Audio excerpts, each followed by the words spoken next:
Buenas tardes. Buenas tardes con todos. Bienvenidos a este conversatorio. Soy Andrés Zurita, director de la Alianza para el Emprendimiento e Innovación de Panamá y Ecuador.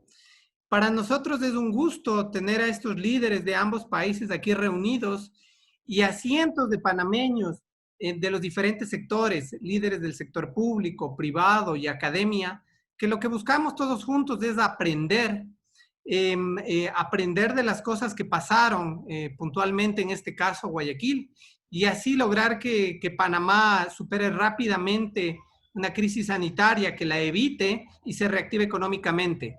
La Alianza para el Emprendimiento e Innovación es una red que va 1 año ya en Panamá y 7 en Ecuador. Y para nosotros era muy importante que, pese a que esta actividad se desvía algo del fomento del emprendimiento y la innovación, pero no podíamos quedarnos sin por lo menos generar este espacio para transmitir estos aprendizajes.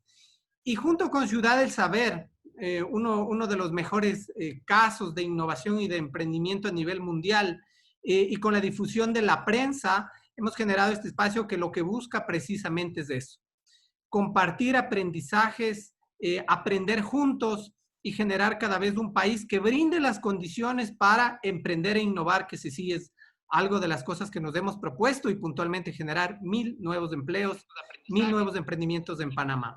Así que, con lo dicho, bienvenidos, espero que disfruten de esta actividad y le voy a dar el paso al señor ministro de Salud de Ecuador, el doctor Juan Carlos Ceballos, quien está liderando a nivel nacional y de manera integral los esfuerzos para que desde el gobierno central se pueda tener una estrategia de contención. Y él nos va a dar en líneas generales una apertura de este espacio, presentando el caso de Ecuador, y con eso que todos podamos aprender y seguir con el resto de exposiciones. Bienvenidos, y doy el paso al doctor Juan Carlos Ceballos. Bueno, muy buenas tardes con todos. Un especial saludo a la alcaldesa de Guayaquil, querida Cintia. ¿Cómo está usted hoy en la tarde? Quiero dar la más cordial bienvenida a todos los colegas ecuatorianos, a los colegas panameños. Tengo un especial, como dije, recuerdo de unas horas de buceo en esas islas encantadoras y de haber compartido con la población guna en Panamá, que siempre está en el corazón. Entonces, si pueden, por favor, compartir la pantalla. Yo voy a ser lo más breve posible. Tengo un tiempo limitado, tengo que dedicarme a otras actividades y me voy a excusar por salir un poquitito antes, pero he cambiado ligeramente el título de esto. Son lecciones aprendidas por la enfermedad COVID-19 en Guayaquil y en el Ecuador, que es la parte importante. La siguiente lámina, por favor. El contexto, miren, estamos viviendo una pandemia que no es nueva para nadie. Es una pandemia que ha cobrado más de 20 millones de casos a nivel mundial y que más de 750,000 fallecidos a nivel mundial. Y obviamente el Ecuador no fue la excepción.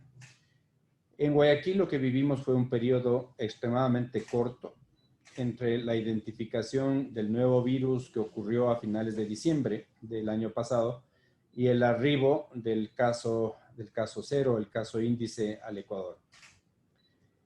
También tenemos que tomar en cuenta que ha habido una rapidísima evolución de contagio de persona a persona, quizás como en ningún otro virus que ha afectado a la humanidad. Y es un virus que se transmite de persona a persona entre los seres que más queremos. En los primeros 5 días de que el virus penetra en el organismo, no es detectable por ningún método de diagnóstico todavía. Y eso es algo que es tremendamente difícil de manejar desde el punto de vista médico, desde el punto de vista epidemiológico, porque cuando más contagiamos, en las épocas que más contagiamos, es cuando el virus no es detectable. Como cualquier otro país de la región, tenemos y teníamos una infraestructura sanitaria limitada. Por más que nos había llegado la noticia del primer caso presentado en China, no estábamos preparados para esto. Sin embargo, también debo recalcar que hubo unas medidas de control muy oportunas. Por ejemplo, el Ecuador fue uno de los primeros países en declarar la pandemia, sino el segundo a nivel de toda la región de Latinoamérica, y procedimos con el cierre de los aeropuertos de manera inmediata. Esto ayudó a contener la pandemia. La siguiente, por favor.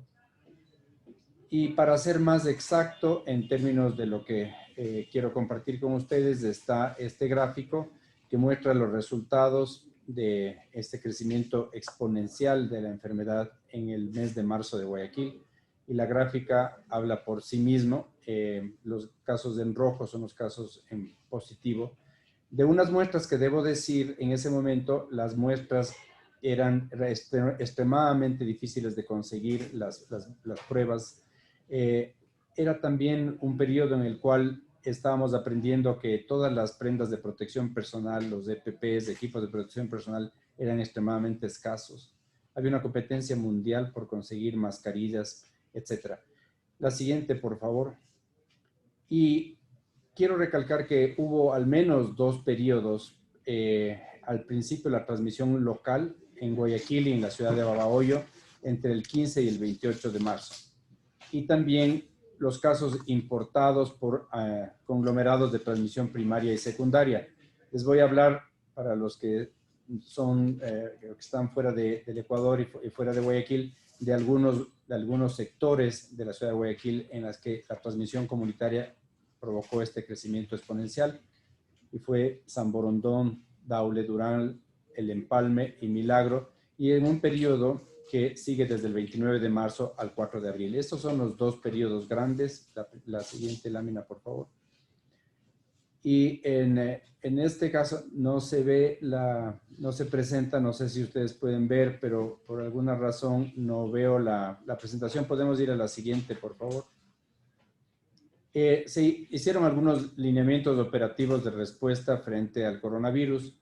La conformación de equipos de pronta respuesta. Esto fue muy difícil de hacer en Guayaquil por varias razones. La mayoría de los centros, las unidades operativas, los centros médicos que están localizados a nivel del país, a nivel de la ciudad, en todo el casco urbano, no estaban activados. O porque en este caso los equipos de profesionales estaban enfermos, o también porque la gente tenía mucho temor de acudir. Sin embargo, esto nos dio, y eso quiero yo enfatizar, que esta lección de Guayaquil, que fue muy dolorosa, sirvió para que nosotros nos enfoquemos, y que creo que es lo que Panamá debe hacer, en unos equipos de pronta respuesta. Hemos logrado las capacitaciones a profesionales de la salud, de la atención primaria de salud, básicamente. Hemos hecho un programa, un conjunto de epidemiólogos que están en la comunidad. Tenemos vigilantes vigilantes de barrio, un equipo administrativo que da respuesta para los eventos de salud pública, y finalmente el fortalecimiento en los puntos de entrada al país, especialmente a nivel de los aeropuertos. La siguiente, por favor. Este cuadro resume lo anterior. Miren, vigilancia activa. Eso quiere decir que ustedes deben volcarse a la comunidad para detectar los casos y detectar las poblaciones que son vulnerables, poblaciones de alto riesgo, poblaciones con discapacidad, poblaciones de mayor de 65 años. Hay necesidad también de hacer la detección temprana. La detección oportuna es uno de los elementos más importantes que nosotros podemos hacer como para identificar precozmente los casos. El aislamiento y el manejo de los casos de COVID-19 es la consecuencia de eso. Y luego, obviamente, establecer todo lo que son los cercos epidemiológicos, es decir, qué persona vive dónde y qué persona está rodeada de qué personas, de manera que el seguimiento de esos contactos se pueda realizar. Esto requiere una fortísima comunicación y coordinación multisectorial. La preparación de los servicios de salud es absolutamente elemental para que en cada unidad operativa se establezcan al menos dos flujos separados. El uno para los pacientes que tienen infección respiratoria aguda y los otros que tienen síntomas, tos, fiebre, malestar del cuerpo, etcétera, y otro para las enfermedades habituales como son las vacunas, traumatismos, operaciones que estaban planeadas, etcétera. La siguiente, por favor. ¿Qué es lo que hemos logrado? Y esto es muy, muy importante. Aquí están algunas de las provincias del país: Pichincha, Tungurahua, Chimborazo, Azuay, Loja, y en la parte baja están las fechas. La marca azul, la línea azul, marca Pichincha. Miren como al principio nosotros teníamos un alta índice de lo que se llaman los números de efectivos de reproducción, que también se llama la tasa de transmisión.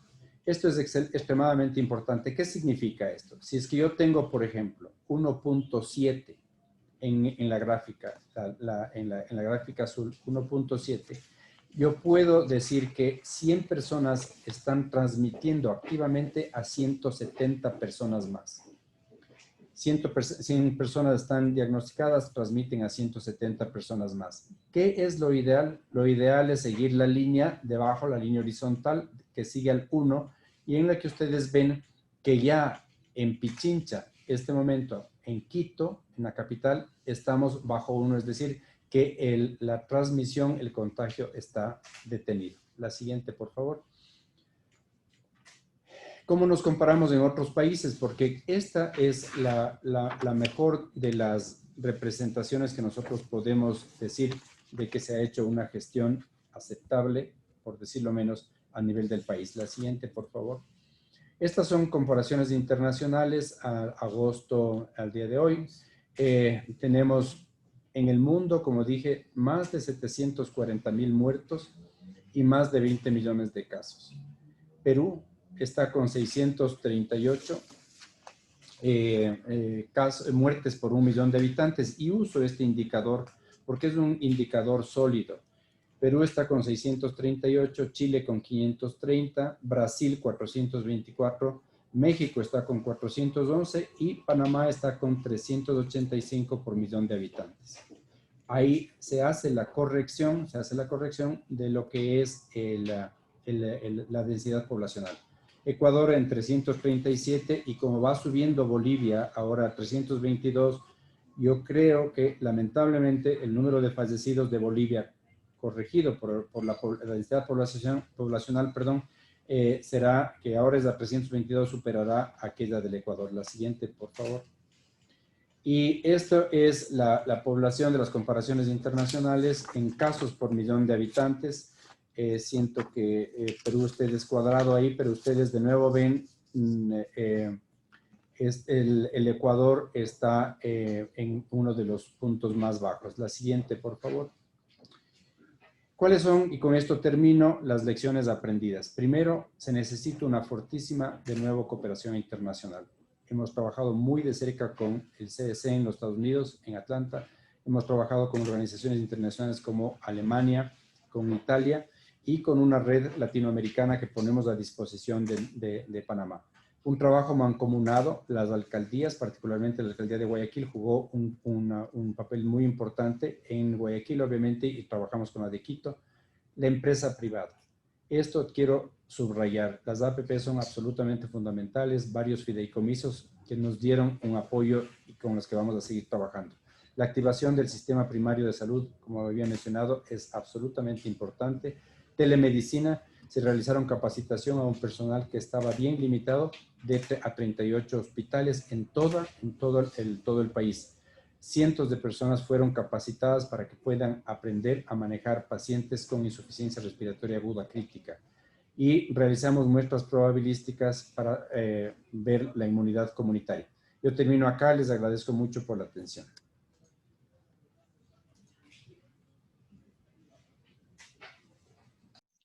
Le agradecemos al doctor Ceballos. Creo que los aprendizajes que nos deja luego Irene los va a sistematizar y es una buena apertura a nivel con una visión país, una visión macro de lo que van a desarrollar cada uno de los panelistas. Y yo tomo algo que es lo que creo que debe ser la base de la construcción de lo que se viene de aquí en adelante, y es esta cooperación público-privada que genere sinergias y evite duplicidades. Con eso le doy el paso a Irene Perurena, vicepresidenta de Ciudad del Saber, para que arranque con la moderación.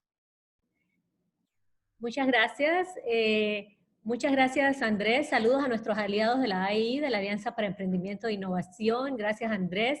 A todo el equipo de la prensa, gracias por la divulgación en su Facebook Live y por seguir apostando por la divulgación del conocimiento a través de estas iniciativas. Agradecemos al señor ministro su mensaje y sus palabras y su acompañamiento en el diálogo de hoy. Saludos, señor ministro, y le damos la bienvenida a la señora alcaldesa de la ciudad de Guayaquil, Cintia Viteri. Muy brevemente les comparto, porque podríamos estar muchísimo tiempo hablando de su compromiso público, que la alcaldesa Viteri es abogada y es periodista.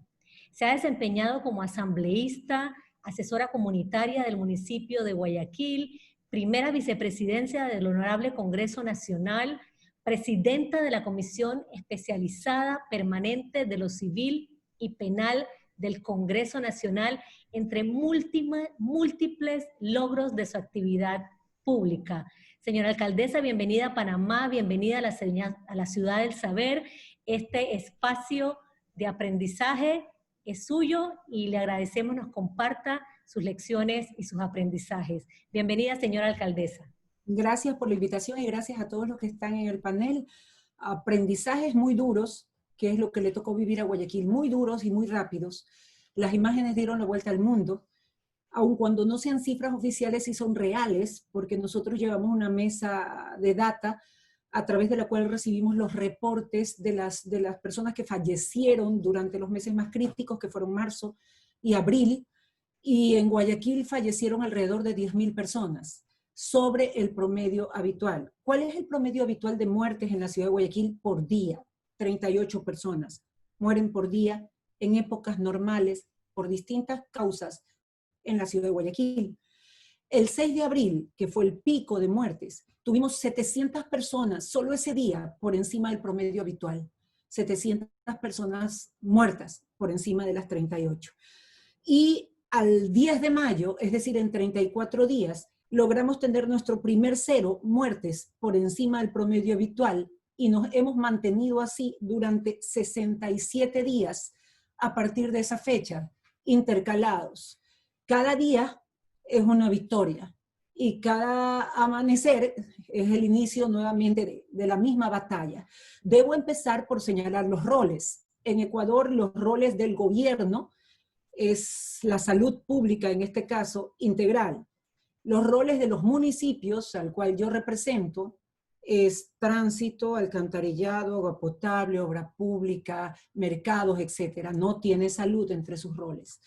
Por eso la sorpresa de lo que sucedió en la ciudad de Guayaquil, sobre todo para nosotros como municipio, y el actuar de manera inmediata, destinando recursos que eran para obra pública en la ciudad de Guayaquil, y poniéndolos al servicio de la salud y la vida de los guayaquileños.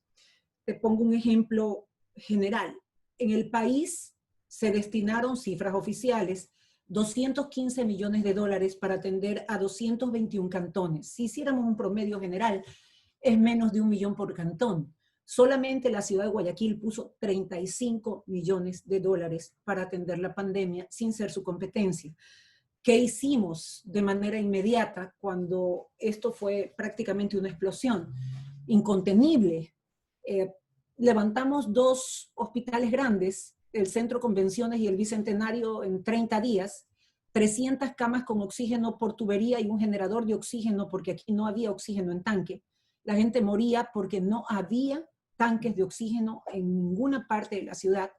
Contratamos médicos especialistas, desde terapistas de respiración, enfermeras, epidemiólogos, infectólogos, intensivistas, en un número que, sumado a los nuestros que teníamos para atención primaria, dieron alrededor de 1.000 personas destinadas a la salud. Los armamos en grupo y salimos a buscar a los enfermos a sus casas, porque nos dimos cuenta de lo que estaba pasando. La gente moría porque llegaba tarde a los hospitales. La gente moría porque en las ambulancias daban vueltas en muchas clínicas privadas, hospitales públicos y del Seguro Social, y no encontraban cama, ni oxígeno, ni puesto, ni camas UCI. porque realmente el sistema colapsó, como colapsó en muchas partes del mundo entero, y también en nuestros países de Latinoamérica, sobre todo.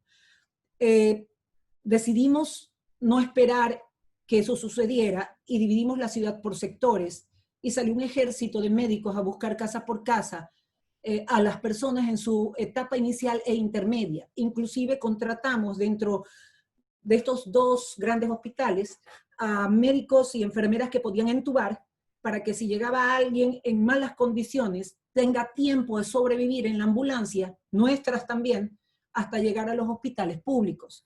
Lo que terminamos equipando y poniendo son 51 puestos de salud en toda la ciudad por parte del municipio de Guayaquil. 2 hospitales grandes, 300 camas con oxígeno, 1000 médicos, hospitales del día a los cuales se les puso oxígeno por tubería, 35 clínicas móviles y brigadas médicas y carpas fronterizas en todo Guayaquil, para que los para que los pacientes que venían de otros cantones pudieran llegar a esas carpas y pudieron recibir oxígeno. Nosotros pusimos cama, oxígeno, medicina, las Fuerzas Armadas puso la carpa.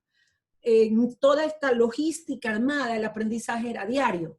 Armamos 3 mesas y el día de ayer armamos la 4ª. Las primeras 3 mesas, es la una mesa técnica, a la cabeza el doctor Washington Alemán, con 64 médicos que habían sido ministros de salud, epidemiólogos, infectólogos, especialistas, intensivistas. Toda esta mesa no cobró un centavo. Sencillamente armábamos los protocolos a diario, porque las cosas cambiaban a diario en el mundo. Que uses mascarilla, que no uses mascarilla, que tomes cierta medicina, que después esa medicina te mataba, que lo adecuado era atender al paciente que no tuviera problemas del corazón con otra medicina, después que podíamos usarla todo el mundo.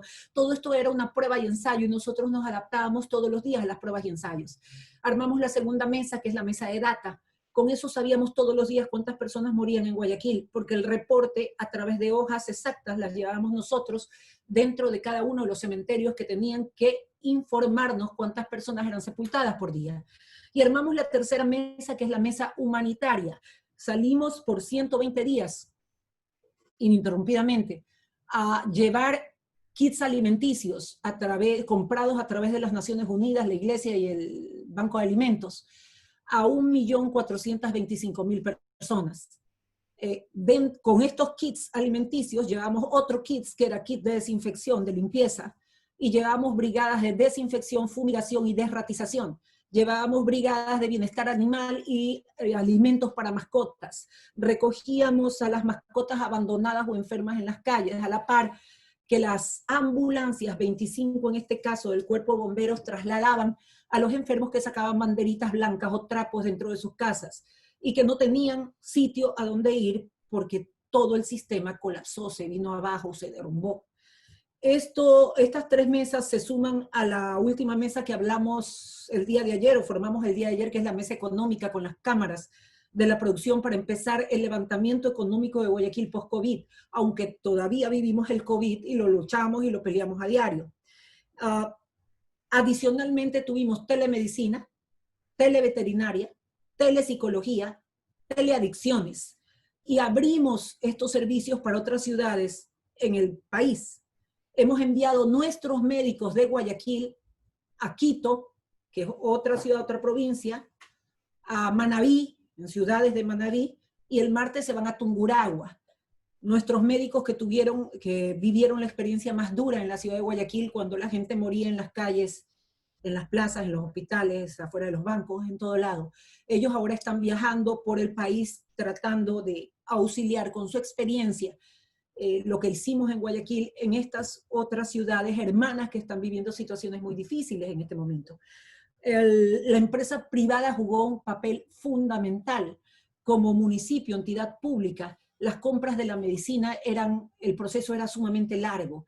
Entonces, a través de la empresa privada podíamos tener medicina más rápida. Aquí se formó el comité empresarial dirigido por el exalcalde Jaime Nebot, y podíamos comprar, ellos compraban, nosotros la teníamos como donación, medicina sumamente más rápida que los procesos que se hacen en el municipio. A la par, durante este mismo tiempo, que ahora en retrospectiva lo vemos como como una vorágine, como una pesadilla, como los días que pasaban uno tras otro, casi sin vivirlos. Pudimos construir 2 cementerios, el municipio mismo, el uno con 2.000 tumbas y el otro 2.000 más tumbas que eran hechas, túmulos que eran hechos antifluidos.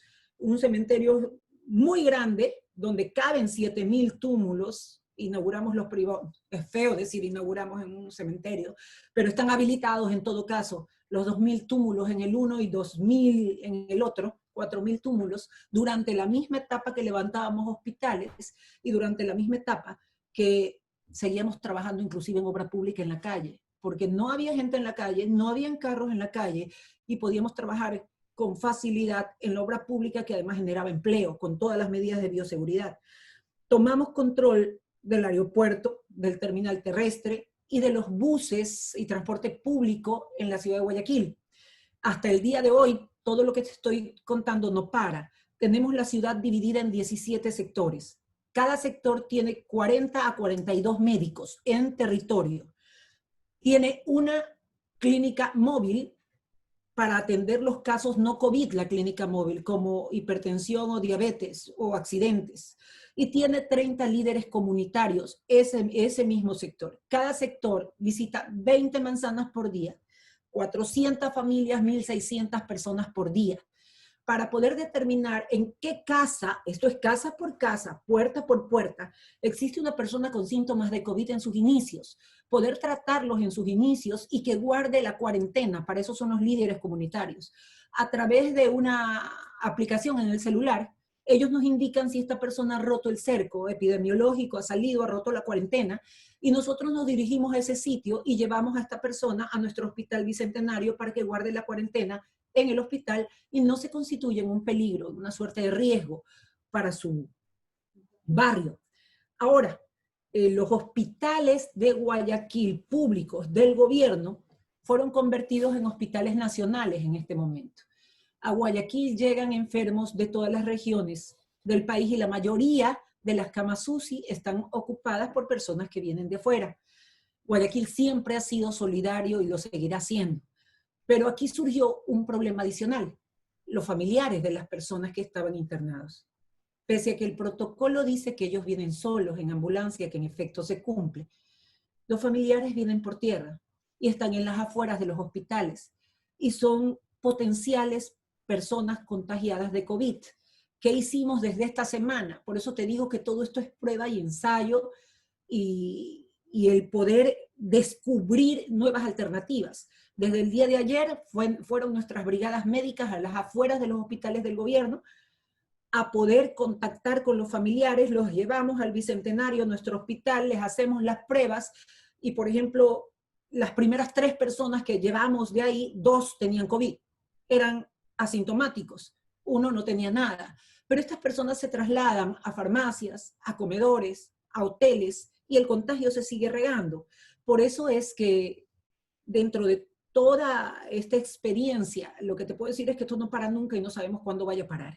Y para concluir una cifra, nosotros tenemos la cifra de las personas atendidas de manera pasiva, que significa que ellos se acercaron a donde nosotros desde abril, 162.957 personas. Pero en un mes, realmente en 5 semanas, con una nueva división de la ciudad, hemos atendido adicionalmente a esos 162.000 pacientes a 468.160 personas, lo que da un total de 631.117 personas atendidas por nosotros, uno por uno, casa por casa, en nuestros 51 puntos y en los 17 sectores que hemos dividido la ciudad. Eso a la par que damos recursos en insumos, mascarillas y medicinas, también a los hospitales públicos y a los demás cantones en la ciudad, perdón, a los demás cantones en el país, en las distintas provincias. En unas 2 semanas vamos a enviar otro convoy a unos 25 cantones más con kits de mascarillas, alcohol, medicinas, concentrador de oxígeno, cama, para ir paliando el contagio en esta guerra que parece interminable.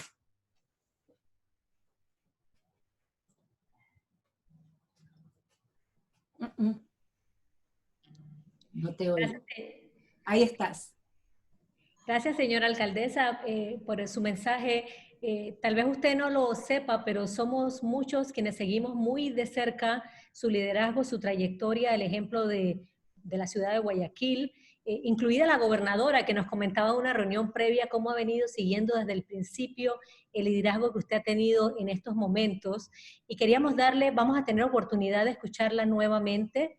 Queríamos darle la bienvenida y saludar a los participantes que nos acompañan, incluidos embajadas que estamos viendo en el chat, representantes de gremios empresariales, organismos no gubernamentales, sector público, sector académico, nuestros aliados de AEI, representados por la presidenta de su directorio, Virginia Matos de Barría. Saludos para todos, gracias por acompañarnos. Como Ciudad del Saber, como una comunidad innovadora que impulsa el cambio social, nos anima la posibilidad de encontrarnos, de conocernos, de darnos la oportunidad de transformar experiencias en conocimiento en este proceso que nos une o nos debe unir a todos de construir un propósito común. En esa tarea de articulación, encuentro, diálogo, celebramos no solo el mensaje del señor ministro y de la señora alcaldesa, sino que se suman al intercambio desde Ecuador, Caterina Costa de García y Paul Palacios, y desde Panamá, Juan David Morgan, nuestra gobernadora de la provincia, y Jorge Juan de la Guardia. Quisiera muy brevemente, y vamos a tener en el chat la historia y trayectoria de cada uno de ellos, presentar a Caterina. Caterina es abogada, es presidenta de la Cámara de Industrias de Guayaquil, es presidenta del Comité Empresarial Ecuatoriano, es vicepresidenta de la Asociación de Industriales Latinoamericanos, y Paul, bienvenido Paul, es empresario, es parte de la sociedad civil, es voluntario, estuvo en los momentos, ha estado en los momentos más altos y críticos de la pandemia y continúa trabajando para estar preparados en caso de un retorno forzado al confinamiento. Las hojas de vida de ambos las vamos a estar, de todos, las vamos a estar compartiendo en el chat. Localmente por Panamá nos acompaña Juan David Morgan, en esta ocasión como presidente de la Junta Directiva y de la Junta de Síndicos de la Ciudad del Saber. También Jorge Juan de la Guardia, expresidente de la Cámara de Comercio, Industrias y Agricultura de Panamá y actualmente coordinador del movimiento Todo Panamá, hashtag Todo Panamá, del que nos va a contar un poco más, pero es un movimiento apolítico, ciudadano y cívico y gremial que busca facilitar e implementar algún plan que nos va a compartir más adelante, multisectorial y multidimensional. Y por supuesto le damos la bienvenida a nuestra gobernadora de la provincia, Judy Meana. Bienvenidos y bienvenidos a esta fase del programa. Quisiéramos iniciar esta reflexión con unas palabras de Juan David Morgan. Bienvenido, doctor Morgan, a este panel.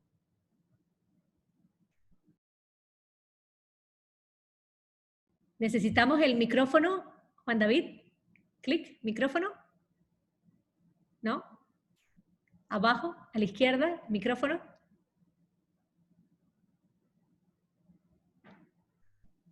Ok, ¿Ya? Bienvenido. ¿Me escuchan? Bienvenido, sí, te escuchamos. Ok, primero que todo, Irene, muchas gracias. Y también aprovecho para saludar a todos los que están en el panel y a los que están escuchando. Gracias al señor ministro por su tiempo, a la señora alcaldesa. Y yo quedo muy impresionado con el ejemplo de la ciudad de Guayaquil, porque, por supuesto, fui uno de los que pude ver en televisión la enorme tragedia que sufrieron los guayaquileños al inicio de la pandemia. Y me quedo con un par de conceptos que son los que quisiera desarrollar un poquito. El primero de ellos, que no lo tenía muy claro, es el concepto de la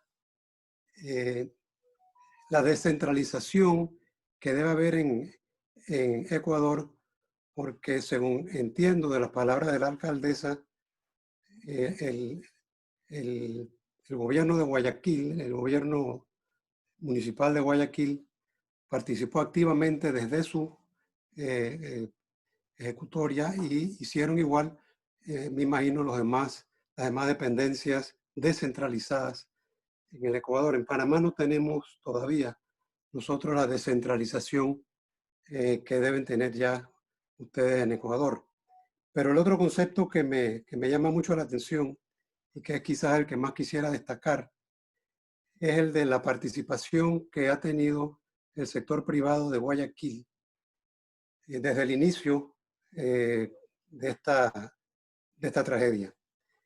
En Panamá, el gobierno, por supuesto, que declaró una emergencia sanitaria, cerró todos los negocios y todas las actividades que no fueran indispensables, mantuvo a los ciudadanos en sus hogares y tomó decisiones de carácter económico destinadas sobre todo a apoyar a los más vulnerables. Durante ese primer mes, el gobierno elaboró las normas jurídicas necesarias para institucionalizar el manejo de la crisis. Hasta ahí estábamos yendo muy bien. Pero desde entonces han transcurrido ya 5 meses y la situación de la pandemia en Panamá ha venido empeorando. Ahí salieron en las estadísticas el número de contagios de Panamá, las estadísticas que presentó el señor ministro, y estábamos después de Chile de segundos en todo el hemisferio. Así es que sí ha empeorado mucho y esa realidad nos obliga a reconocer si cometimos errores y cuáles fueron esos errores y aprender un poco de la experiencia de Guayaquil.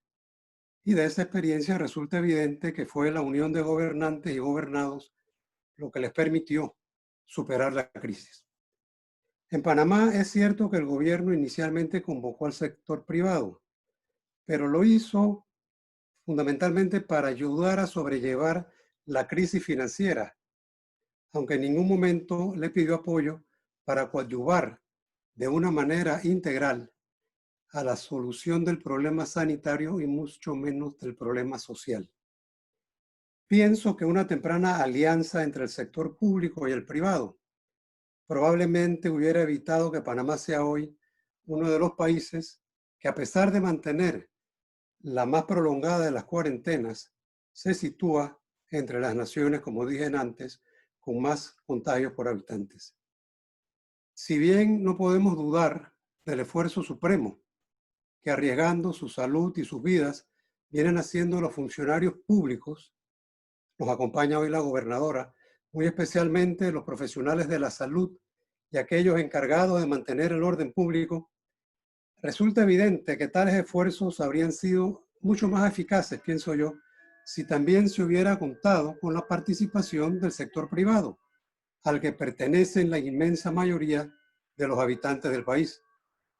El problema que nos agobia, es preciso reafirmarlo, nos afecta a todos y por ello tenemos no solamente la obligación, sino también el derecho de que se nos tome en cuenta para contribuir a su solución. Esperamos pues que el ejemplo que nos brindan nuestros hermanos ecuatorianos sirva para que los panameños comprendamos que solamente sumando el talento, la capacidad tecnológica y logística y los recursos humanos y económicos del gobierno y del sector privado, se podrá enfrentar con éxito la crisis sanitaria, económica y social que nos agobia. Hoy vemos con satisfacción que en Panamá un grupo de ciudadanos integrados bajo el lema de Todo Panamá ha logrado aglutinar a muchos sectores del país para colaborar con el gobierno en la implementación de un plan piloto que pueda ser la punta de lanza de un proyecto integral en el que toda la comunidad se sume en la lucha contra el COVID-19. Es deber insoslayable de gobernantes y gobernados apoyar e incentivar ese esfuerzo y cualesquiera otros similares. También es necesario advertir que esta unión entre el sector público y el sector privado no solamente debe implementarse ahora para superar la crisis, sino que debe mantenerse y estrecharse aún más después de que la pandemia pase, para lograr una pronta recuperación económica que evite mayor sufrimiento a los asociados, especialmente a los sectores más vulnerables, desarrollando al mismo tiempo acciones concretas que nos permitan acabar de una vez por todas con la inadmisible desigualdad en la que hoy coexistimos los panameños. En ese camino nos encontrarán a la Ciudad del Saber siempre dispuesta a colaborar como espacio de encuentro, de diálogo y de emprendimiento. Desde el inicio de la pandemia, y muy especialmente a lo largo de la crisis sanitaria, la Ciudad del Saber ha venido aportando la labor de los científicos y los investigadores que aquí se desempeñan.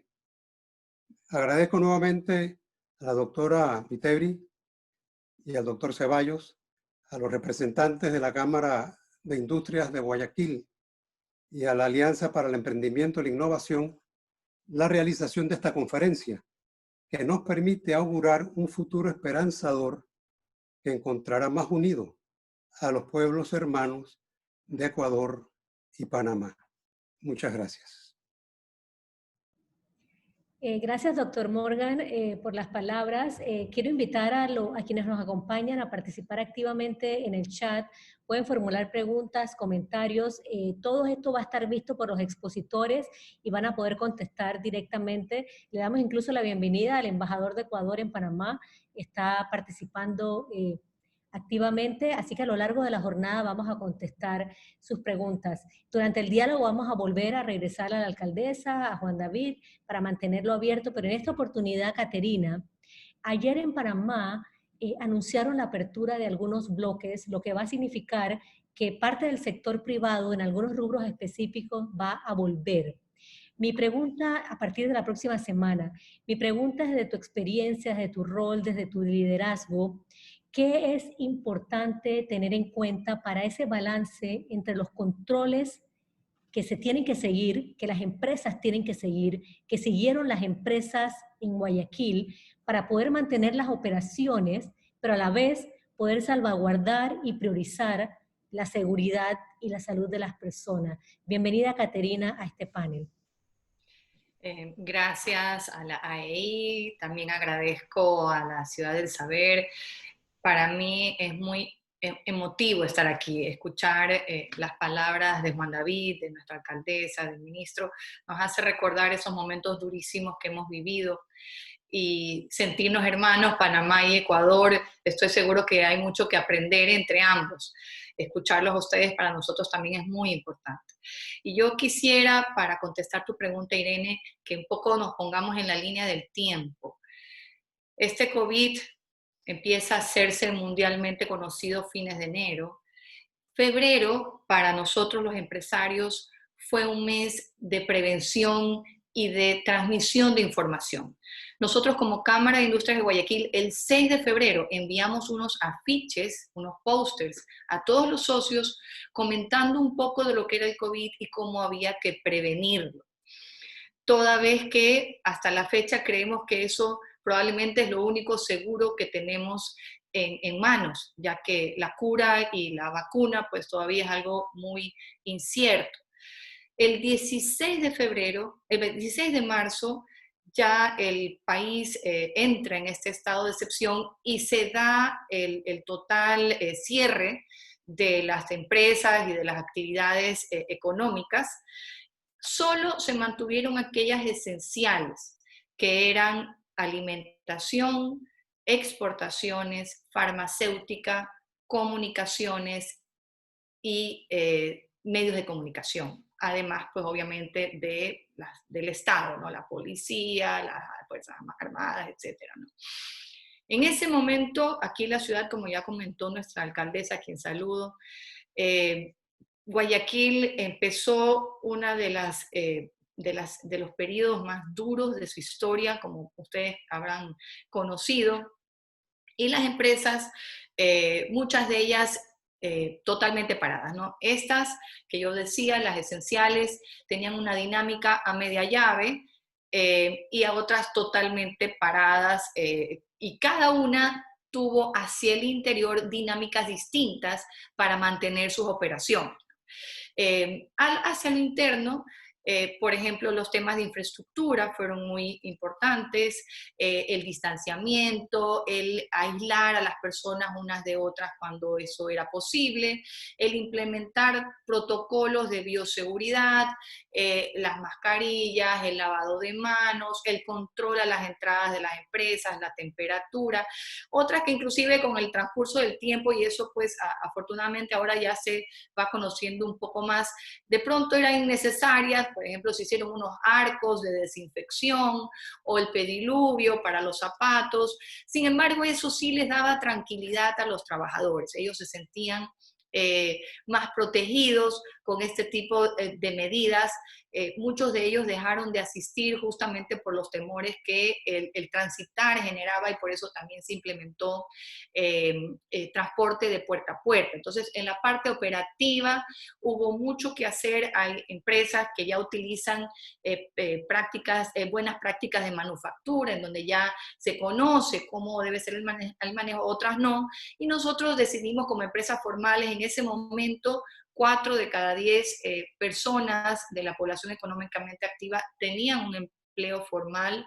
Ahora, lamentablemente, menos de 2 de cada 10 están con empleo formal, y nosotros decidimos ser un modelo y ejemplo. Decidimos que queríamos que la ciudadanía nos vea cómo actuábamos. Inclusive tuve oportunidad de visitar algunas industrias con el vicealcalde para poder constatar y hacer público lo que se está haciendo de bueno. En la parte operativa, como les decía, la parte ya digamos de la operación misma, se implementó mucho el teletrabajo. Difícil al principio porque no estábamos acostumbrados. Sin embargo, identificar las personas vulnerables que debían mantenerse en casa, personas que tenían síntomas previos de salud o por la edad, ayudarlos a no venir a las empresas, y establecer también turnos rotativos, a veces dejando un espacio entre unos y otros para que no haya un contagio. En otros casos, por ejemplo, hacer alternancia una semana venía un grupo, otra semana venía otro grupo, también para ir haciendo los controles debidos. El transporte de puerta a puerta en algunos casos se pudo, en otros no. En las empresas semiparalizadas, por ejemplo, el sector florícola, sin embargo, a pesar de que era un sector exportador, esas empresas de todas maneras necesitaban el mantenimiento, por ejemplo, de las plantas, y ahí también se implementaban medidas de rotación del personal. Muy importantes acciones cabían para las áreas de logística, pues muchas importaciones se vieron detenidas, primero las que venían de China, después de Europa, después cuando esto llegó a América, buscar sinergia con los proveedores de materias primas y poder llegar a acuerdos también, porque recordemos que uno de los grandes problemas es el tema del flujo y de la liquidez. Se rompe la cadena de pagos, y los acuerdos con proveedores, con clientes, con la banca, con el sector financiero, son tremendamente importantes. Y respecto de la parte interna, el departamento de talento humano, que es otro departamento crítico, empezamos a utilizar las pruebas rápidas, que si bien es cierto, estamos conscientes de que no son de una confiabilidad muy alta, sin embargo, ayudaban a visibilizar un poco mejor lo que está sucediendo con el personal y pasar a otro tipo de pruebas, como las pruebas ya de sangre, de laboratorio, o las PCRs. Empresas grandes que tienen 8.000 trabajadores compraron sus propios equipos para procesar las pruebas de PCR y poder saber lo que está sucediendo con el personal y cómo manejar. Sin embargo, a lo externo, yo creo que lo más importante para mantener las operaciones activas fue identificar las necesidades de la sociedad, conscientes de que solo podemos subsistir en nuestras operaciones en la medida en que ayudemos a nuestro entorno a superar la crisis. Y allí yo, como representante de los gremios, de la Cámara de Industria de Guayaquil, del Comité Empresarial Ecuatoriano, me sentí tremendamente orgullosa de poder ser testigo de primera mano de las empresas solidarias participando en un sinnúmero de programas, de comités y de fondos que dieron alimentación, que dieron insumos médicos, que dieron medicinas a miles y miles de personas necesitadas, no solo en nuestra ciudad, sino fuera de ella.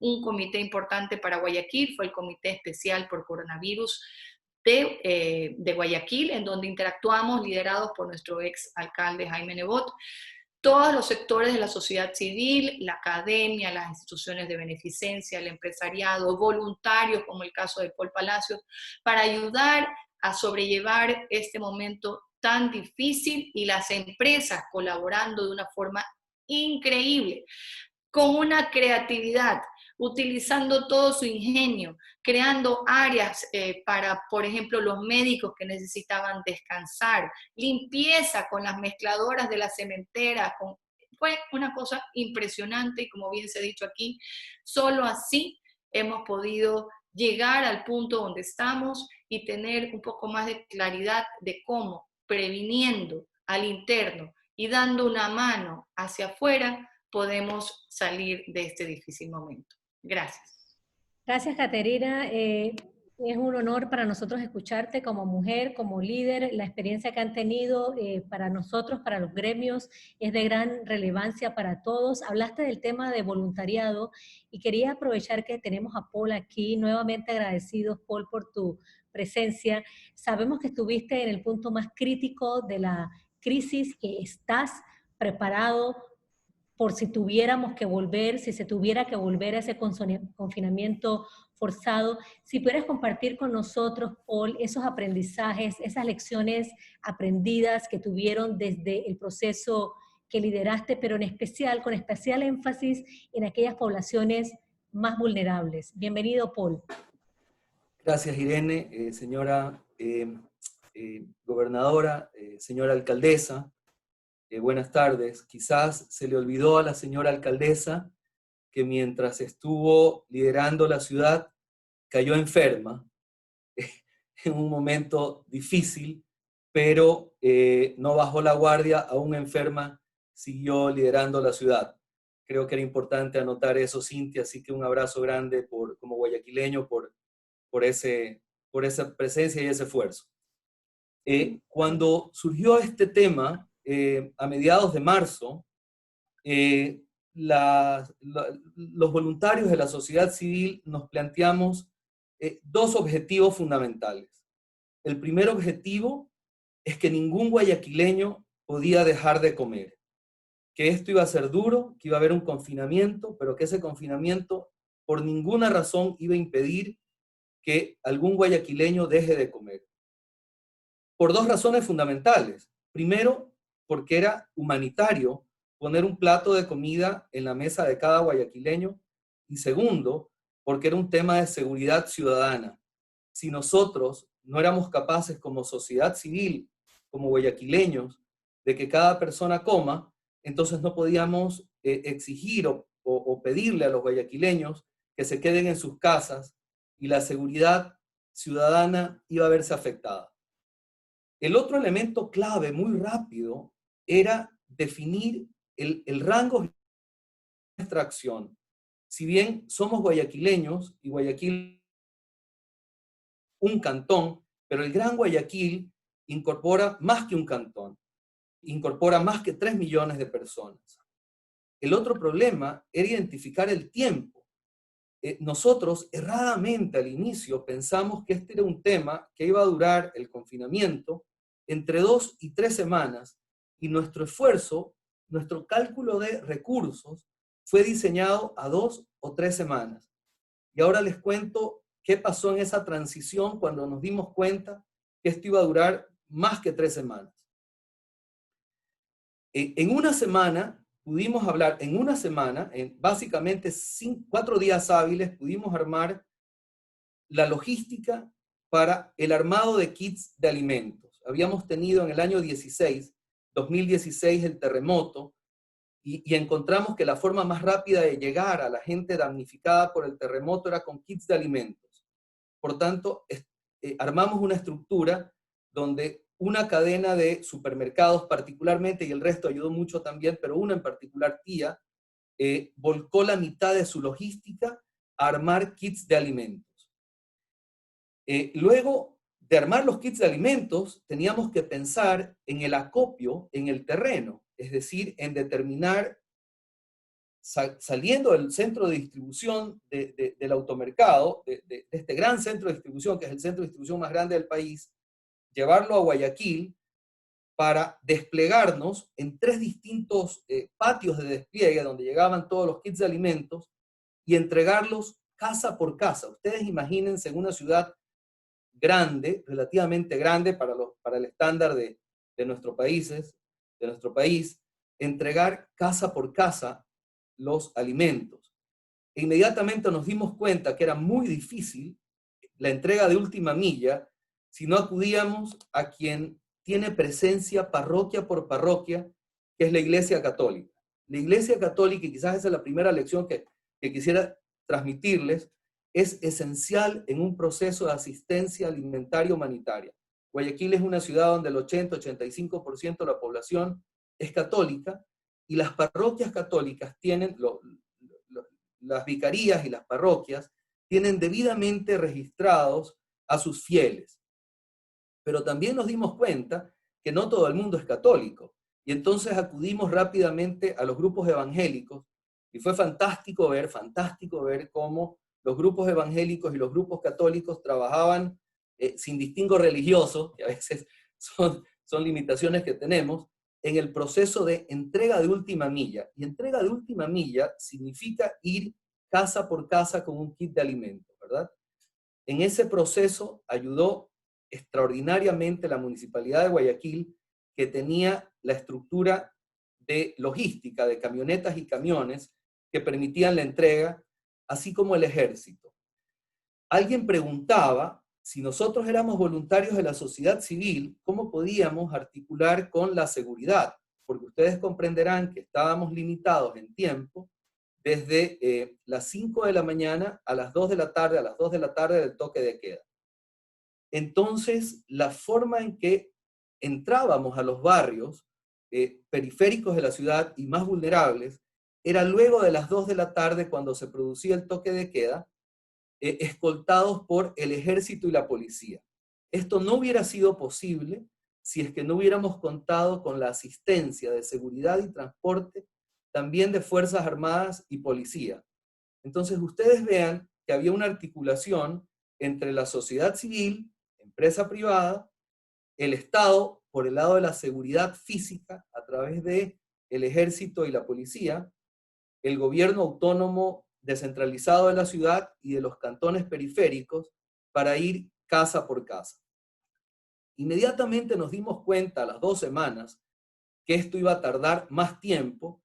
Encontramos que teníamos 3 problemas básicos.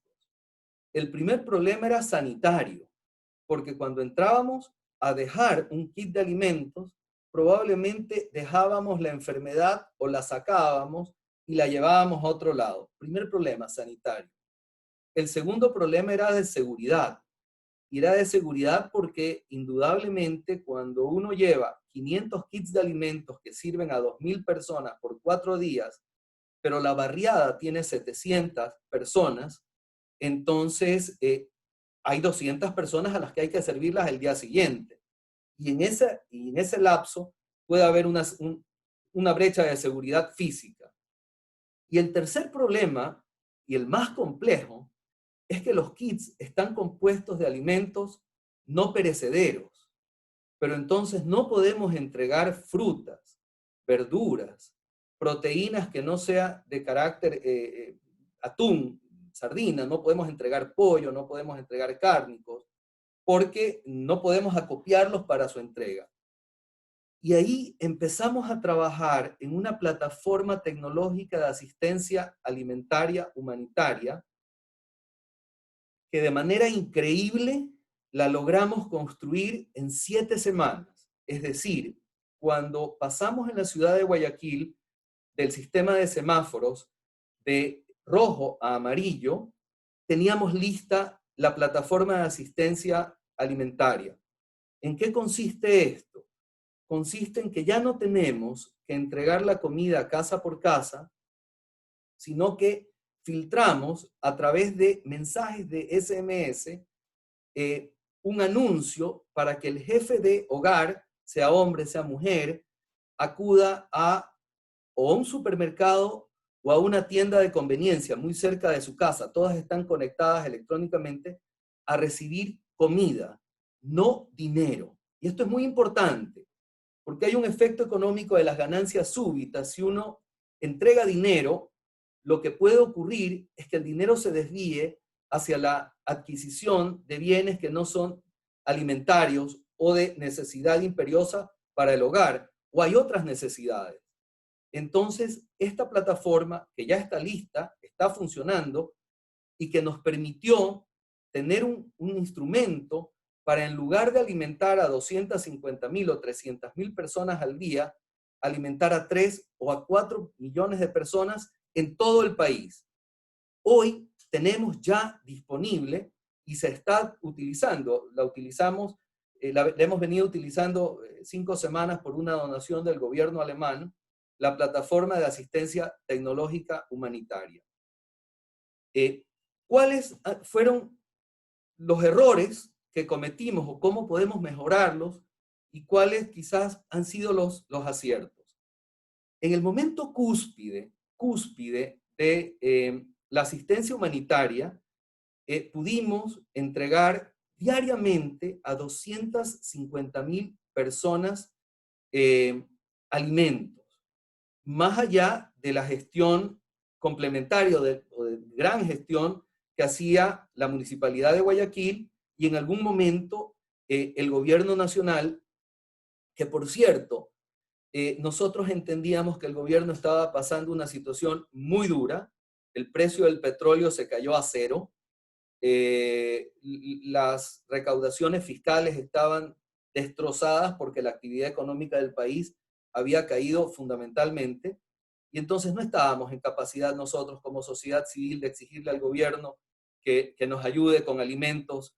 Básicamente era la empresa privada la que tenía que acudir. ¿Qué errores cometimos? Bueno, primero, como estábamos tan angustiados y preocupados y animados al servicio de el Cantón Guayaquil, los cantones circundantes, el perfil costanero, que es la provincia de Santa Elena, y ayudando a otros cantones muy vulnerables, no pudimos replicar rápidamente a nivel del país lo que ya estábamos haciendo razonablemente bien en la ciudad de Guayaquil. Hasta que tuvimos la plataforma tecnológica, en ese caso ya estamos listos. Si es que llegamos a tener un confinamiento tan duro como el que tuvimos hace 1 mes y medio, 2 meses, estamos listos. Otro de los problemas que tuvimos y que quizás es una lección para aprender en el futuro es que hay cuellos logísticos que desafortunadamente no se pueden corregir en una semana. Imagínense ustedes de la nada, en una semana poder llegar a 250,000 personas, no era tan simple. Otro error que cometimos fue no acceder a canales de ayuda internacional. Ecuador era un país públicamente, éramos víctimas de una pandemia terrible y éramos públicamente vistos con pena y consternación, pero no utilizamos toda nuestra infraestructura diplomática para poder atraer ayuda internacional. Y quizás esta es una lección que podemos compartir, que sí se puede, porque Panamá y Ecuador tienen delegaciones diplomáticas en todo el mundo, bueno, países con los que tenemos alguna forma de asocio comercial, y podemos usar esto de acá. ¿Qué quizás fueron aciertos?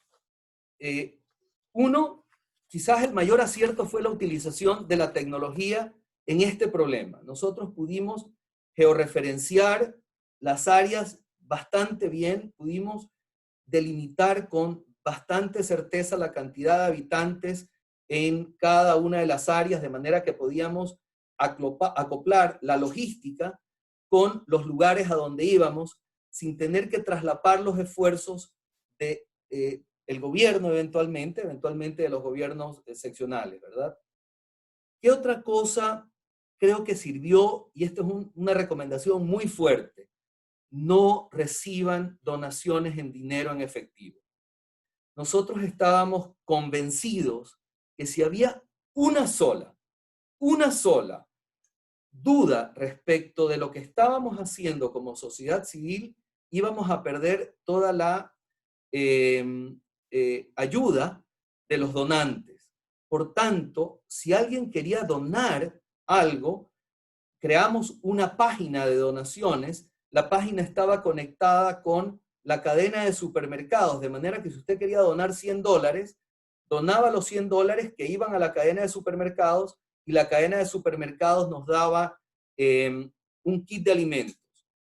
Durante las primeras 8 semanas, por cada kit de alimento que donaba alguien, la cadena de supermercados nos daba voluntariamente un kit de alimentos como una especie de matching grant, lo cual fue extraordinario.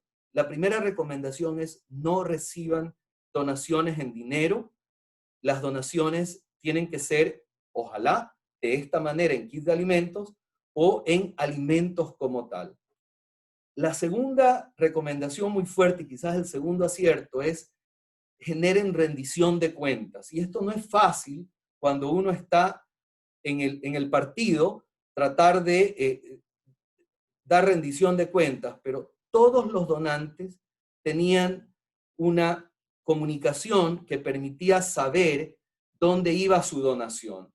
Y esto es extremadamente importante porque la transparencia del proceso de recepción de donaciones y entrega de donaciones es lo que hace que este donante pueda continuar siendo donante a lo largo del tiempo. Otro de los elementos, y ahí yo quiero volver a agradecer a las autoridades, es no politizar el proceso de asistencia alimentaria. Durante la época más dura, ningún gobierno seccional, ninguno, hizo política de la entrega de alimentos. Nunca hizo política, nunca hizo proselitismo político, y ustedes tienen que conocer que estamos próximos a una elección en los próximos meses en el Ecuador. Y esto ayudó muchísimo porque indudablemente el Ecuador, como todos los países latinoamericanos, es un país fragmentado políticamente, de manera que el compromiso de los gobiernos autónomos, de los alcaldes, fue extraordinario en ese sentido. El otro tema que yo creo que también fue importante es el concepto de no crear personajes. Durante este proceso, y claro, entregar alimentos a veces es un acto como mesiánico. Imagínense nosotros latinoamericanos, es lindo la foto, la entrega de los alimentos, es maravilloso, pero buscamos y nos propusimos no crear personajes. Es decir, que la iniciativa, las distintas iniciativas que hubo, incluyendo Unidos Alimentamos Más, no cree personajes que utilicen las iniciativas como una palestra de ninguna naturaleza. De forma tal que... Paul, si me permites, me parece muy interesante lo que desarrollas. Nos acompaña y quería en este momento ya volveremos a la alcaldesa y a los demás, pero quería aprovechar que nos acompaña Jorge Juan de la Guardia. Jorge Juan, tú has venido escuchando a Paul, a la alcaldesa, a Juan David, a Caterina. ¿Podrías compartirnos una primera reflexión en esta vuelta de lo que has escuchado, del movimiento, de cómo avanza, de cómo marcha?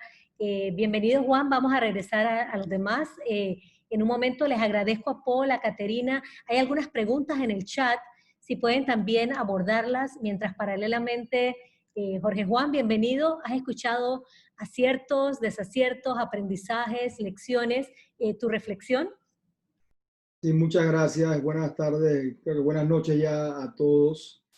Primero quisiera agradecer a AEI y a Ciudad del Saber por esta invitación, Irene, Andrés por organizar, y por supuesto también agradecer a los panelistas que me han impresionado muchísimo. Por supuesto al ministro Juan Carlos Ceballos y a la alcaldesa Cintia Viteri. Muy impresionado con lo que han hecho allá, de verdad, alcaldesa. La felicito por el trabajo que está haciendo y continúa haciendo. Rescato varios aprendizajes acá. Y quiero que sepan que este movimiento Todo Panamá ha sido realmente impresionante cómo se ha sumado tanta gente, y quiero agradecer aquí en este momento a varios de los que están hoy en día del movimiento, que están sintonizados. Ya somos casi 100 personas, 100 voluntarios que han estado trabajando con nosotros en este movimiento y están aquí aprendiendo, al igual que yo, aprendiendo muchísimo de lo que ustedes han estado haciendo. Rescato las palabras del ministro de que esto ha sido un trabajo mancomunado entre alcaldía y empresa privada.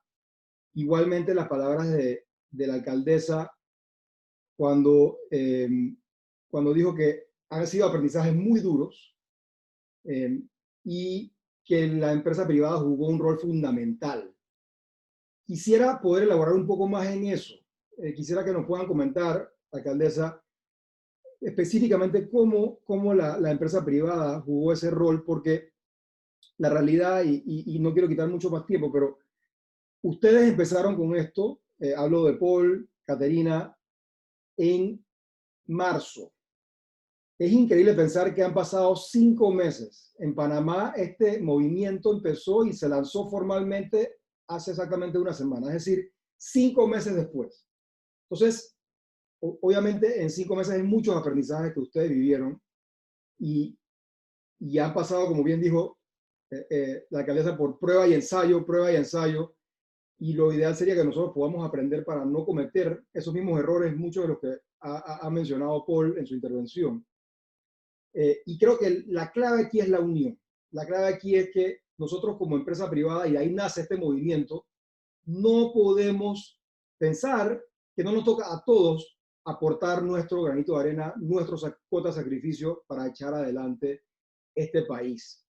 Y en ese sentido, se ha sumado no solamente empresa privada, aquí se han sumado profesionales, médicos, gremios, también se han sumado organizaciones de desarrollo social, en fin, hay tanta gente que se ha sumado, hay tanto entusiasmo y motivación, porque estamos viviendo una crisis, y la peor crisis quizás de todas nuestras vidas, y todos están conscientes de que estamos para aportar, para sumar, para no duplicar esfuerzos también.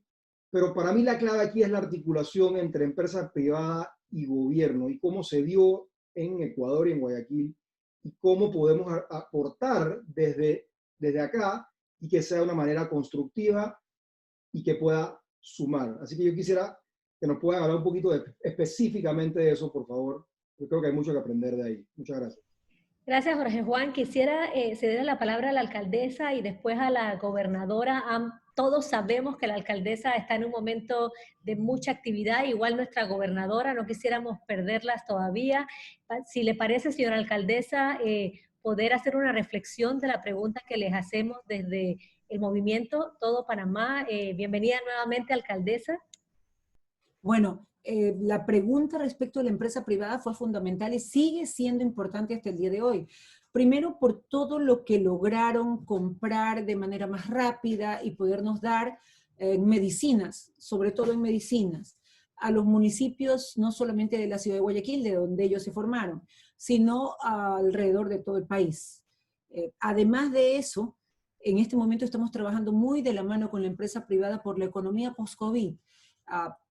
Te pongo un ejemplo. El aforo aquí, estamos en semáforo amarillo y vamos a seguir en semáforo amarillo por algún tiempo. Ya vamos para los 3 meses en semáforo amarillo. Pero el aforo aquí es del 30 o 50%. ¿Qué hicimos nosotros en los locales comerciales, sobre todo en los restaurantes, para que pudieran tener más gente y de esta manera puedan dinamizar la economía? Permitimos el uso de la vía pública en mesas y sillas fuera de sus locales para que puedan tener más clientes. No les cobramos un solo dólar por el uso de la vía pública y con la empresa privada pudimos hacer un link para que ellos pongan en 100 locales las mesas y sillas gratuitamente, con las toldas gratuitamente, y empezar a levantar la ciudad de Guayaquil. La ciclorruta también es otro de los proyectos que se aceleraron durante la pandemia. Hubo muchas cosas que se aceleraron en esta pandemia. Inclusive los proyectos que iban a ser a largo plazo se aceleraron ahora. Junto con la empresa privada también estamos interviniendo en la ciclorruta, y el municipio como tal tuvo que condonar, les digo porque la gente no tiene cómo pagar en este momento, el agua potable a 211,000 hogares aquí en la ciudad de Guayaquil que consumían hasta 15 metros cúbicos de agua, también en relación a la economía, y 20,000 negocios que consumían lo mismo, esto también en relación a la economía. Y durante el tiempo que duró lo más duro de la pandemia, que fue marzo y abril, llevamos agua gratuita por tanquero a los lugares más alejados de Guayaquil. 150,000 personas recibieron agua gratuita todos los días para que no se movilicen de sus casas a conseguirlas, además de que no estaban trabajando. Hay que recordar que nuestra ciudad es eminentemente comercial. Todo el mundo compra algo aquí o todo el mundo vende algo aquí.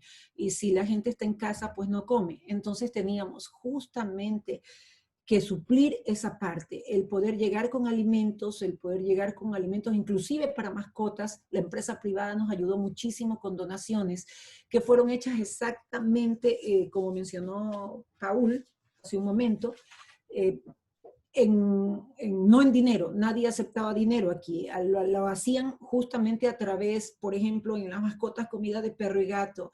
En alimentos hicimos 2 grupos, los 300,000 kits que compramos a través de las Naciones Unidas, y un grupo de a lo mejor 160,000 kits aparte, que fueron donaciones de la empresa privada para poder llegar a este 1,5 millones de personas a las cuales llegamos.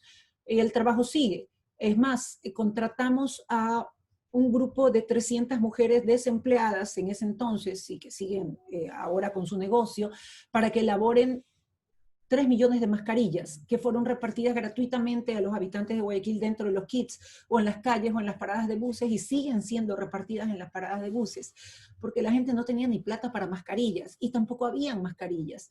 Entonces, y pudimos solucionar 2 problemas: mujeres cabezas de hogar sin empleo, haciendo mascarillas para gente que no podía comprar mascarillas.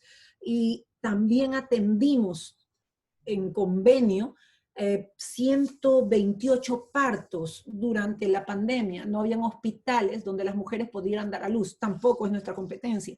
Firmamos un convenio con APROFE y logramos que estas mujeres puedan traer vida en medio de la muerte en lugares seguros. Y ahí, de aquí en adelante, las cosas seguirán cambiando, el mundo cambió, la ciudad cambió, y ahora nos toca levantarla en materia económica día tras día. Por eso la mesa en la que Caterina es parte fundamental de apoyo para poder tener nuevas ideas, eliminación de tasas, por ejemplo, que pueda reactivar la economía, que dependen del municipio de Guayaquil. Aprobamos una ordenanza donde vamos a regularizar corredores comerciales que antes no tenían sus papeles, ahora van a tener sus papeles al día para poder trabajar de manera pacífica y sin la zozobra de que vayan a clausurar sus locales. Bueno, en fin, empresa privada, municipio de Guayaquil trabajaron durante todo este tiempo de la mano, y creo que lo vamos a seguir haciendo durante mucho, mucho tiempo. Gracias, señora alcaldesa. Paul, Caterina, tienen varias preguntas en el chat, si pueden paralelamente verlos. Quisiéramos, señora gobernadora de la provincia de Panamá, Judy Meana, bienvenida. Hemos escuchado a la alcaldesa, a la empresa privada, a las ONGs empresariales en Ecuador, en Panamá. Una reflexión para el diálogo, para aportar al diálogo. Bienvenida, Judy. Muchísimas gracias por la oportunidad que nos dan a todos. Sé que hay muchas personas conectadas en estos momentos. He estado leyendo también las preguntas, porque todos esos aprendizajes nos dejan muchas reflexiones, y yo creo que la principal, como el punto de inflexión, ¿no?, que siento que nosotros podemos compartir es la proactividad. Y muchos comentaban que no hay que esperar el llamado, sino que exactamente lo que sucedió esta semana, que la empresa privada decidió entrar en acción, pues nos llena de optimismo en Panamá, que es lo que quiero compartir. El poder ver algunas similitudes de acciones que ustedes tomaron, que se han tomado, pero que ha faltado, y que creo que es el paso que estamos dando, de no cometer duplicidad, sino de poder llegar a más panameños con este apoyo de la empresa privada y las fundaciones que está entrando esta semana. En la provincia de Panamá, pues siento que estamos en la dirección de trabajar las regiones, reforzar la trazabilidad, el aislamiento, que es lo que he visto que que fue ese paso que ustedes dieron que logró el éxito de poder bajar el índice de mortandad, bajar las defunciones. Y principalmente mi reflexión, y quisiera que usted, alcaldesa, nos compartiera cómo usted dio ese paso para lograr esa integración, para que de pronto hubiera un liderazgo, ¿no? De que no necesariamente se vea como decía Paul, de los protagonismos, sino de que realmente cuando queremos emprender una acción debe haber una cabeza, debe haber un champion, un liderazgo que pueda inspirar a todos los ciudadanos, a todos, como tiene todo Panamá, para poder lograr ese objetivo en común. ¿Cómo usted dio ese paso? A ver, cuando estamos al borde de la muerte, todos somos exactamente iguales. Es un asunto básico de supervivencia. Si no nos damos la mano, nos hundimos todos o salimos adelante todos. Y eso fue lo que tratamos y seguimos haciendo en la ciudad de Guayaquil. Esto no es cuestión de una sola persona, ni de un solo equipo. Es cuestión de todos los 2.750.000 guayaquileños a los que les seguimos diciendo todos los días que emprendan su propia batalla. ¿Cuál es su propia batalla? Usen mascarillas, lávense las manos, mantengan la distancia, cuiden a su familia, cuiden a sus ancianos, cuiden a sus niños, cuiden a los grupos vulnerables como los chicos con discapacidad. Todo esto lo tenemos inclusive en una campaña que está saliendo a través de los medios de comunicación, redes y televisión abierta, pantallas, todos los días. A lo mejor soy cansina, pero estoy ahí diciendo pónganse la mascarilla, mantengan la distancia. Necesitamos de tu ayuda, eres parte de esto. Si uno de nosotros afloja la mano de la pared que estamos conteniendo, los ladrillos se nos vienen encima. Entonces, todos tenemos que seguir ahí. ¿Hasta cuándo? Te repito, no tengo la menor idea. Hay que tener fuerza para seguir sosteniendo la misma pared y todos en conjunto.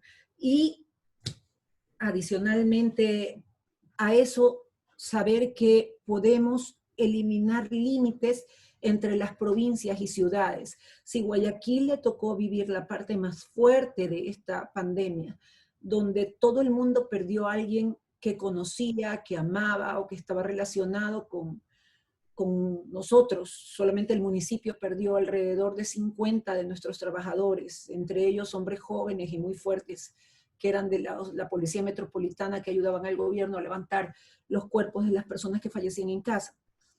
Si esto es así, nosotros también podemos irnos a otras provincias y a otras ciudades, borrando los límites que nos separan. Por eso nuestros médicos se fueron a Quito.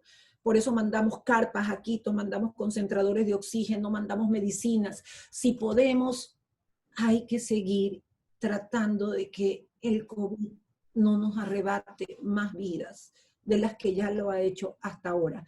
Nos fuimos a Manabí, allá están nuestros médicos en este momento, regresan nuestros médicos y se van a Tungurahua, porque el prefecto de Tungurahua nos los ha pedido. A donde van llevamos medicamentos, llevamos mascarillas, llevamos insumos. La misma red pública de salud de aquí, de la ciudad de Guayaquil, que es del gobierno, nos pide insumos todas las semanas para sus médicos, para protección de sus médicos, para poder seguir trabajando de manera relativamente tranquila, porque aquí nadie trabaja de manera tranquila. Los terapistas respiratorios los tenemos en nuestro hospital bicentenario porque las secuelas que deja el COVID también deben ser atendidas. Y no han dejado de existir los demás casos. Recogemos en las calles a nuestros chicos adictos a la H, sobre todo, que es una droga a la ecuatoriana. Los llevamos al hospital, les hacemos rehabilitación en medio del COVID, la desintoxicación con las medicinas, porque si no sencillamente mueren en las calles. Parar, creo que nunca, en mucho tiempo, porque de todas formas, aunque esto algún día pase, y ya estamos en la cola de 3 laboratorios por las vacunas que están descubriendo, ya está Guayaquil en la cola, ya nos hemos comunicado con ellos. Aunque esto algún momento pase, la vida no volverá a ser igual, jamás. Nos dimos cuenta de lo frágil que puede ser y que en cualquier momento, cualquiera de nuestros seres amados o nosotros mismos, podemos dejar de existir en un solo segundo. Gracias, señora alcaldesa. Nos queda súper claro por todas las exposiciones que es impostergable el trabajo colaborativo entre las empresas, el sector público, las instituciones, bajo un propósito compartido, con metas comunes, metas medibles, escalables, basadas en data, que tengan al ciudadano en el centro. Para nosotros como Ciudad del Saber y nuestros aliados de la AEI, no quisiéramos que esto solo quedara como un momento de un diálogo momentáneo. Quisiéramos poder mantener los canales abiertos, los canales de cooperación entre la gobernadora, la alcaldesa, entre la Ciudad del Saber, Paul, Caterina, Jorge Juan. Es muy importante para nosotros que esto tenga sostenibilidad en el tiempo y que podamos agregar valor. La situación en Panamá atraviesa un momento muy duro, ustedes lo vivieron y la manera de apoyarnos sería imprescindible. A veces nos sentimos, como se dice en la literatura que hemos leído en estas épocas, que estamos construyendo como un avión en pleno vuelo, y es muy difícil, es mucha incertidumbre, mucha duda, un momento histórico, y escucharlos para ustedes, escucharlos a ustedes y su experiencia para nosotros es importante. Nuestro embajador en Ecuador, señora alcaldesa, le manda sus saludos, el doctor Galo Enríquez. No podemos poner micrófono porque hay un tema de la operación, pero quiero transmitírselos. Tenemos como presidenta de la AEI a una panameña, CEO de Sanetatos, Virginia Matos de Barría. Ella vivió la experiencia en Ecuador, un momento durísimo, perdió amigos, perdió personas cercanas, lo está viviendo en Panamá, y nos manda una reflexión de despedida y cierre en estos momentos con el compromiso por parte de Ciudad del Saber y de AEI de seguir manteniendo este diálogo abierto para poder seguir contestando todas estas preguntas. Bienvenida, Virginia. Bueno, muchísimas gracias. Primero que nada, este panel tan extraordinario del día de hoy. Irene, a ti ha sido magnífica tu moderación y realmente sí, me tocó vivir el primer mes y medio estando en otra compañía en Guayaquil, y pues viajé a finales de mayo a Panamá. Y realmente pues lo que ha ocurrido allá fue extraordinario en todos los sentidos. Sin embargo, como ya hemos hablado pues bastante de este tema, yo quisiera hacer una muy pequeña y breve reflexión que es sobre todo el tema de la crisis económica, que no es menor lo que se va a estar viviendo y que ya se está viviendo. En eso también vi el rol que jugó la AEI en Ecuador en un momento crítico desde el año 2016, terremoto, etcétera. Y el AEI ya está en Panamá. El AEI pues juega un rol fundamental en el tema del emprendimiento y la innovación. Y solamente pues quisiera invitar a todos los empresarios que están participando, los empresarios panameños, a sumarse. Pues estamos trabajando para generar 1000 nuevos emprendimientos, que es algo fundamental que viene en esta etapa. Para eso estamos construyendo una estrategia de país con el fin de que Panamá sea un hub de emprendimiento e innovación. Se puede hacer, ya más adelante vamos a crear mesas de trabajo para que todo esto se pueda llevar a cabo. Y pues gracias a todos, yo creo que ha sido una tarde de muchísimo aprendizaje. En Panamá, la gente muy dinamizada, liderado por todo Panamá, las actividades que está haciendo también pues en conjunto, el gobierno, etcétera. Así que bueno, solamente para decirles unas muy buenas noches y muchas gracias a todos. Gracias, Virginia. Reiterar por parte de Ciudad del Saber y por la Alianza para el Emprendimiento e Innovación, por Ciudad del Saber aquí frente a nuestro presidente de Junta Directiva y Junta de Síndicos presente, garantizar nuestro compromiso en seguir fomentando estos espacios de diálogos, en darles continuidad, en que no queden en una charla más de las múltiples que estamos viviendo, en poder realmente convertir la experiencia en conocimiento, en poder agregar valor. Jorge Juan, para todo el movimiento de todo Panamá, cuenta con nosotros, a la AEI, con la Ciudad del Saber. Gobernadora, gracias por acompañarnos, sabemos el esfuerzo que se han hecho, y para nuestros amigos de Ecuador y amigas, Caterina, Paul, la señora alcaldesa, el ministro que quiso participar y que voluntariamente decidió participar en este momento. Le damos las gracias a todos, les damos las buenas noches y les reiteramos nuestro compromiso como alianza de seguir contribuyendo por ese propósito común que es tan imprescindible e impostergable que alcancemos todos juntos, porque separados no vamos a lograr lo que se alcanzó en Guayaquil. Hemos tenido el privilegio de tener esta experiencia. Les agradecemos a todos y a todas su participación. Recogemos sus preguntas y nos comprometemos a dar seguimiento de alguna manera entre los actores más relevantes, contando con Jorge Juan, la gobernadora, la Ciudad del Saber y la AEI. Gracias a todos y a todas por acompañarnos. Cumplimos con el tiempo de la alcaldesa y de todos nuestros invitados y les agradecemos por haberse sumado a este espacio. Buenas noches para todos y muchas gracias. Un abrazo, gracias. Un abrazo, gracias a todos. Gracias. Muchas gracias. Muchas gracias, gracias a todos. Gracias.